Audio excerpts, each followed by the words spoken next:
Finales de los 60, principios de los 70. El miedo, parecía tener un rostro muy claro, ¿no? Charles Manson. Sí, el líder sectario, extravagante, casi, la imagen visible del mal. El público creía reconocer la amenaza en lo marginal, en lo extraño. Pero entonces surgió una sombra muy distinta. Theodore Robert Bundy. Uf, qué contraste. Totalmente. Elocuente, atractivo. Licenciado en psicología. Estudiaba Derecho. Parecía, una celebridad, no un asesino. ¿Cómo puede el horror llevar una máscara tan inquietantemente ordinaria? Esa es la pregunta, ¿verdad? Es la pregunta central, yo creo. Hoy nos sumergimos precisamente en eso, en esa máscara, siguiendo el rastro que dejan estos análisis. Intentamos entender la mente de este camaleón humano. Un enigma, la verdad. Desconcertó incluso a los perfiladores del FBI. Robert Ressler, uno de los pioneros, lo dijo con un escalofrío, ¿eh? Sí, lo recuerdo. Dijo algo como: si alguna vez un hombre me asustó de verdad, ese fue Ted Bundy. Todavía no sé si realmente descubrí cómo era. Tela. Madre mía. Nuestra misión aquí, nuestra intención al analizar esto, es mirar más allá. Buscar las fisuras en esa fachada casi perfecta. Las grietas, ¿no? Exacto. Las señales que ocultaban esa compulsión oscura e incontrolable por matar. ¿Qué había detrás de esa sonrisa amable, de esa apariencia pulcra y educada que describían todos? Y su origen ya, ¿eh? Ya era confuso desde el principio. Un preludio, quizá. Sí, totalmente. Nació en el 46. En un hogar para madres solteras en Vermont. Su madre, Eleanor. La enviaron allí sus padres, muy religiosos, para ocultar el escándalo. Claro, un embarazo fuera del matrimonio. Y Ted crece creyendo que sus abuelos son sus padres. Y que su madre es su hermana mayor. Madre mía, qué base. Una mentira fundamental en sus cimientos, sí. Y ese entorno familiar, según relatan las fuentes, no era precisamente un camino de rosas. No, para nada. Hay testimonios sobre el abuelo Samuel Cowell. La figura paterna sustituta. Pues lo describen como violento, irascible, racista. Acumulaba pornografía gráfica, maltrataba animales. Es inevitable preguntarse cómo influye crecer con una figura así, ¿no? Desde luego. Y las fuentes recogen un incidente, particularmente perturbador. El de la tía. Ese. Recordó cómo, con solo 3 años, la despertó una noche Y encontró cuchillos de cocina rodeándola en la cama. y el pequeño Ted al pie mirándola.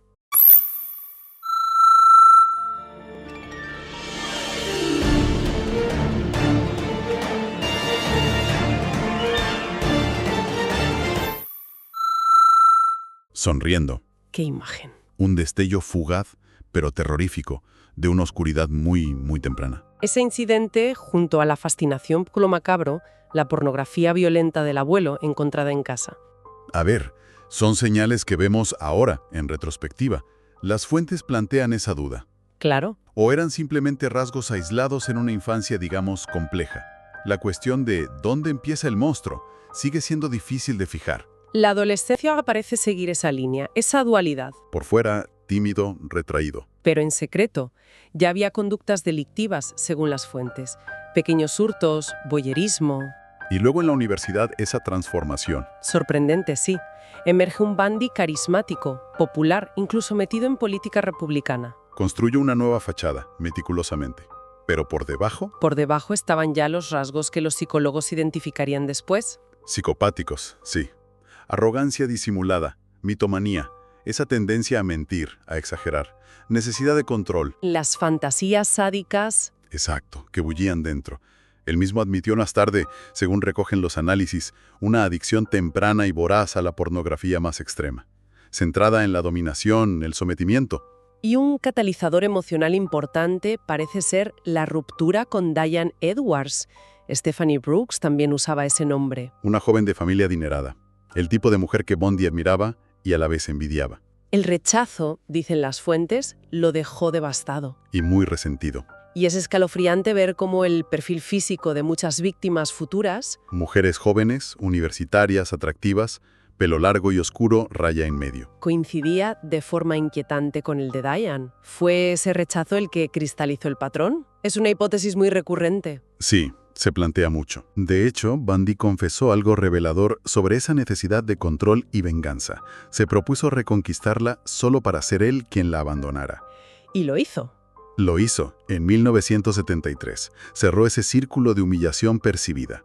Y poco después, estalló la violencia. Enero de 1974. El primer ataque conocido que lleva su sello. Inconfundible. Karen Sparks, 18 años, asaltada brutalmente mientras dormía en su residencia universitaria en Seattle. La golpean con una palanca metálica. La violan con una pata de cama. Sobrevive de milagro, pero con daño cerebral permanente, incapaz de recordar a su agresor. La máscara funcionó. Nadie vio nada sospechoso. Un silencio ominoso. 4 semanas. Y entonces, Linda Ann Healy, 21 años, estudiante de psicología. Desaparece de su habitación en el sótano. La escena es desconcertante. Todo en orden, excepto la cama deshecha, las sábanas faltan. Y manchas de sangre en el colchón. Una almohada ensangrentada escondida en el armario. Aún no hay un rostro claro, pero la sombra de un asesino en serie empieza a proyectarse sobre Seattle. Y el patrón emerge ya con una fuerza aterradora en Washington durante ese año, 1974. Desapariciones de universitarias. Donna Manson, Susan Rancourt, Roberta Parks, Brenda Ball, Georgia Hawkins. La lista crece mes a mes. Y el modus operandi se repite, con una cortesía escalofriante. La máscara en plena acción. Aquí es donde vemos al camaleón, como lo llaman, desplegar su estrategia más aterradora. El hombre atractivo con un brazo enyesado pidiendo ayuda. O el estudiante con muletas que necesita ayuda con su coche averiado. Siempre explotando la empatía. La buena voluntad de sus víctimas. Usaba una falsa vulnerabilidad como arma. Una inversión perversa de la confianza social, vamos. Phyllis Armstrong casi cae. Ayudó a un joven con muletas y pierna enyesada a llevar gasolina a su Volkswagen Escarabajo marrón claro. Y él le pidió que pulsara un botón bajo el volante. Ella sintió algo raro, una punzada de desconfianza, y huyó. Poco después, su amiga, Georgia Hawkins, desapareció. La vieron hablando con un hombre que encajaba con esa descripción. Ese instante de duda salvó a Phyllis. ¿Qué fue? ¿Un instinto? ¿Una mirada? ¿Quién sabe? Pero subraya lo delgada que es la línea. Y te preguntas, ¿cuántas otras no tuvieron esa fracción de segundo de lucidez? ¿Confiaron en la máscara? Y el clímax de la audacia llega en el lago Sammamish, julio del 74. Un parque estatal abarrotado. 40.000 personas. Pleno día. Y delante de todos, Ted, así se presentó, vuelve a actuar. Denise Nasland, 19 años, desaparece camino al baño. Poco antes, Janice Ott, 23, también había desaparecido. Los testigos son clave. Describen a un hombre atractivo, brazo en cabestrillo, pidiendo ayuda con una canoa y su Bubble escarabajo. Se presentó como Ted. La impunidad es asombrosa. Actuar así, rodeado de miles de ojos, ¿se sentía intocable? Protegido por esa apariencia inofensiva, supongo. Seattle entra en pánico colectivo. Las fuentes describen cómo las mujeres cambiaban su aspecto, se cortaban o teñían el pelo. Aterradas de encajar en el perfil de víctima que emergía. Y el retrato robot de Ted, caucásico, pelo castaño, ojos azules, 20 y tantos, circulaba por todas partes. Pero la sombra de Bundy no se quedó en Washington. No, se expandió, dejando un rastro de terror. Utah, otoño del 74. Nancy Wilcox, Melissa Smith. La hija del jefe de policía local, encontrada violada y estrangulada. Y Laura Aim, golpeada, estrangulada, encontrada semanas después. Luego Colorado, 75. Karen Campbell. Secuestrada en Aspen, abusada y asesinada el mismo día. Julie Cunningham, Dennis Oliverson. La lista macabra seguía creciendo. Y entonces un error crucial para él. Un golpe de suerte para la investigación. El intento de secuestro de Carol DaBronch en Utah, noviembre de 74. Se le acerca en un centro comercial, se identifica como policía, le dice que han intentado robar su coche. Que debe acompañarlo a comisaría. La lleva a su BMW Escarabajo. Dentro, la esposa, y saca una pistola. Ahí se cae la máscara de autoridad. Pero Carol lucha. Con una fuerza inesperada. Golpea al atacante, forcejea, abre la puerta y salta del coche en marcha. Él la persigue con una barra de hierro, pero ella escapa. La auxilian otros conductores. Es la primera superviviente que puede relatar un ataque directo, identificarlo. Y conserva una de las esposas en la muñeca. Testigo fundamental. Y lo más inquietante, lo que conecta los puntos de forma macabra, según la policía, Es que esa misma noche, a solo 30 kilómetros, Deborah Kent, 17 años, desaparece del aparcamiento de su instituto, cerca de su coche la policía encuentra una llave pequeña. que encaja perfectamente en las esposas de Carol DaRonch. El círculo empezaba a cerrarse sobre el dueño del W. Agosto de 1975, Utah.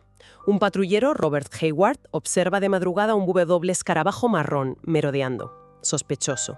Luces apagadas. Intenta darle el alto, el coche acelera, intenta huir, pero finalmente se detiene. ¿El conductor?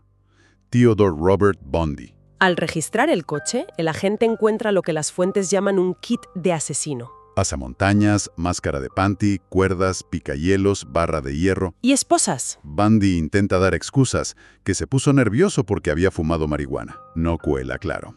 Y es aquí cuando las llamadas previas de su novia, Elizabeth Clover, cobran importancia. Llevaba meses llamando a la policía, atormentada. Sospechas sobre Ted, el hueloble, el parecido con el retrato robot, objetos extraños en casa, muletas, ropa interior femenina, incluso una confesión suya sobre sentir un extraño impulso. Y la habían ignorado, repetidamente. Pero ahora, con Bundy detenido y esos objetos en el coche, todo cambia. Bundy ya estaba en una lista de sospechosos en Washington, pero faltaban pruebas directas. La detención en Utah y sobre todo la identificación de Carol DaRonch en la rueda de reconocimiento. Lo señala sin dudar. Ese es el punto de inflexión. Finalmente, lo acusan formalmente por secuestro agravado en Utah. Secuestro con agravantes, sí. Uso de arma, intención de cometer otro delito. Febrero del 76, culpable. Condenado de 1 a 15 años de prisión. La primera vez que la justicia lo atrapa. Dentro de prisión lo evalúan los psicólogos. Los informes destacan su inteligencia, ¿eh? CI de 136. Superior, sí. No ven una enfermedad mental psicótica clásica, pero sí un trastorno de personalidad pasivo-agresivo. Una forma encubierta de expresar hostilidad y control, justo bajo esa fachada de normalidad. Notan cómo oculta ese lado oscuro, violento. Una exnovia incluso revela que intentó ahogarla una vez. La máscara empezaba a agrietarse bajo el escrutinio. Poco después, mientras cumple condena en Utah, llegan cargos más graves desde Colorado. Asesinato en primer grado. El caso de Karen Campbell. Las pruebas son más sólidas. Recibos de gasolina que lo sitúan en Aspen, un testigo en el hotel de la víctima. Y lo más contundente, un cabello de Karen Campbell encontrado en su W. Análisis forense minucioso. Y aquí emerge otra faceta de Bundy. Su narcisismo extremo. Su necesidad de ser el centro. Decide representarse a sí mismo en el juicio de Colorado. La fascinación mediática se dispara. Bundy parece disfrutarlo. Sonríe a las cámaras, juega con la prensa. El juicio como otro escenario para su máscara. La del brillante e incomprendido acusado. Pero Bundy no pensaba esperar el veredicto. Planeaba huir. Junio del 77. Aspen. Audiencia preliminar. Le permiten ir a la biblioteca del juzgado a preparar su defensa. Aprovecha un descuido del guardia, salta por una ventana del segundo piso. Casi 8 metros. Y desaparece en las montañas. La fuga dura 6 días. Se esconde, roba en una cabaña, pero el hambre y el frío lo debilitan. Lo recapturan intentando robar un coche. Breve, pero demostró su audacia y su desprecio por todo. Y no sería la última vez. Diciembre del 77. Cárcel del condado de Garfield, Colorado. Esperando el juicio por asesinato. Durante semanas, cierra metódicamente un agujero en el techo de su celda. Pierde peso para poder pasar. La noche del 30 de diciembre, se desliza por los conductos, entra al apartamento vacío de un carcelero, se cambia de ropa. Y sale caminando por la puerta principal. Se va a Florida. El pánico se apodera del país. Un asesino múltiple, acusado, inteligente, carismático, fugitivo experto. Está libre. Nadie sabe dónde están ni cuándo volverá a actuar. La sensación de vulnerabilidad es total. ¿Dónde caería el siguiente golpe? Y golpea. Con una brutalidad desatada, casi frenética, describen las fuentes. Madrugada del 14 de enero del 78, Tallahassee, Florida. Residencia Chi Omega, Universidad Estatal de Florida. Secuela. En apenas 15 minutos, ataca a 4 estudiantes mientras duermen. Con un tronco de roble. La escena que encuentra la policía es espantosa. Margaret Bowman y Lisa Levy asesinadas. Cráneos destrozados, estranguladas con medias, violadas brutalmente. Y en el cuerpo de Levy esas marcas de mordidas, muy distintivas. Otras dos compañeras, Karen Chandler y Kathy Cleaner, sobreviven de milagro. Heridas faciales y craneales gravísimas. Una carnicería. Hay una testigo clave, Nita Niari.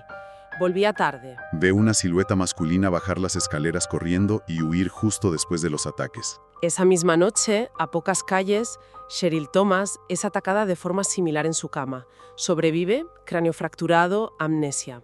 Una noche de salvajismo puro. Menos de un mes después, el horror golpea otra vez. 9 de febrero, Lake City, Florida. Kimberly Leeds, una niña de 12 años. Desaparece cerca de su escuela. Iba a recoger un bolso olvidado. Su cuerpo en descomposición aparece meses después en un cobertizo, violada y estrangulada. Era una escalada en la violencia, la desesperación del fugitivo. O quizás simplemente la verdadera cara de Bundy, sin máscara, completamente desatada. La huida termina de forma casi anticlimática. 15 de febrero, cerca de Pensacola. Un policía detiene un W naranja robado. El conductor, que se identifica como Kenneth Misner, intenta resistirse. Lo reducen. Descubren que lleva tarjetas de crédito robadas. Y la conexión es inmediata. Esas tarjetas eran de un robo cerca de Chi Omega la noche de los asesinatos. La red se cierra. Presionado, sabiéndose descubierto, negocia una llamada a su novia, Carol Ann Boone. Y finalmente revela su identidad. Mi nombre es Theodore Robert Bundy, uno de los 10 más buscados del FBI. Bajo custodia otra vez. Y la prueba forense definitiva, las marcas de mordida en Lisa Levy. El sheriff Ken Katsaris, consciente de la manipulación de Bundy, ordena una toma de muestras dentales sorpresa. Bundy intenta resistirse. Pide abogado, pero lo fuerzan. Los moldes dentales. El análisis odontológico forense es concluyente. Sus dientes encajan perfectamente. La ciencia lo desenmascara. El juicio de Florida en 1979 fue un fenómeno mediático, el primero televisado a nivel nacional en FU. Bundy, otra vez como coabogado, convierte la sala en su propio show. Interroga testigos, intenta ridiculizar a sus propios abogados, disfruta de la atención, de las cámaras. El circo mediático que él mismo alimenta. La máscara del showman macabro. Y lo más perturbador es que atrae a un público morboso. Decenas de mujeres jóvenes, las groupies, acuden cada día a la sala, fascinadas por el monstruo encantador. ¡Qué inquietante! Una muestra de cómo la sociedad puede sentirse atraída por esa fachada, por el carisma oscuro. Incluso ante la evidencia más atroz. Y el culmen del teatro del absurdo, durante el testimonio de Carol Ann Boone, su defensora más ferviente. Bundy, interrogándola a él mismo, le propone matrimonio en plena sala. Ella acepta. Y por una peculiaridad legal de Florida, esa declaración se considera legalmente vinculante. Se casaron allí mismo. A pesar de todo, las pruebas son abrumadoras, la mordida, sobre todo. El jurado lo declara culpable de los asesinatos de Margaret Bowman y Lisa Levy, 2 condenas a muerte. Y poco después, en juicio separado por Kimberly Leach, más pruebas forenses, fibras de ropa, tercera sentencia de muerte. En el corredor de la muerte, Bundy juega su último acto. Ofrece confesiones fragmentadas, contradictorias. ¿Habla de sí mismo en tercera persona? Como si analizara un espécimen, sí. Admite finalmente más de 30 asesinatos en 7 estados, aunque insinúa que podrían ser más de 100. Y revela detalles espeluznantes. Necrofilia, decapitaciones, guardar cabezas como trofeos. Les lavaba el pelo, las maquillaba.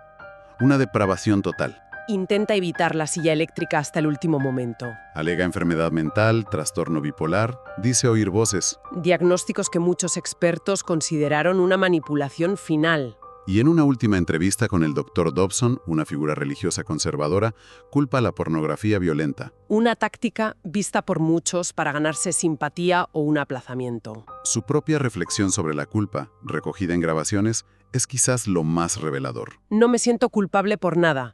Siento pena por la gente que sí siente culpa. Estoy en la posición envidiable de no tener que sentir culpa. Es un mecanismo de control social y no es saludable. Escalofriante. La ausencia total de remordimiento.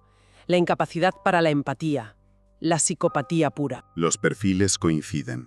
Psicópata sádico, necrófilo, narcisista extremo, obsesionado con el control y la posesión total. Él mismo lo verbalizó de forma aterradora, buscando explicar su motivación. Cuando sientes el último aliento, te fijas en sus ojos. En algún punto puedes ser Dios. Una mezcla letal de planificador meticuloso y cazador impulsivo. El 24 de enero de 1989, Theodore Robert Bundy fue ejecutado en la silla eléctrica en Florida. Afuera, las crónicas describen una multitud. Unos celebraban con fuegos artificiales, otros vendían camisetas, otros observaban el fin de una era de terror. La historia de Bundy, tal como la desgranan las fuentes, nos deja una lección perturbadora, duradera. Los monstruos no siempre encajan en nuestros estereotipos. No llevan cuernos visibles. Pueden ser el vecino amable, el colega encantador, el estudiante aplicado, la cara familiar en la multitud. La capacidad humana para la duplicidad, para ocultar abismos de maldad tras una máscara de normalidad. Es quizás lo más terrorífico de su legado. La pregunta inquietante que resuena no es solo cómo pudo existir alguien capaz de hacer eso y ocultarlo tanto tiempo, Sino, ¿cuántas máscaras similares, quizás ocultando horrores diferentes pero igual de engañosas, nos rodean cada día, sin que seamos conscientes? que también conocemos realmente a las personas con las que compartimos nuestro día a día. El mal no siempre grita su nombre. A veces, como en el caso de Bundy, simplemente susurra, camuflado en la más inquietante normalidad.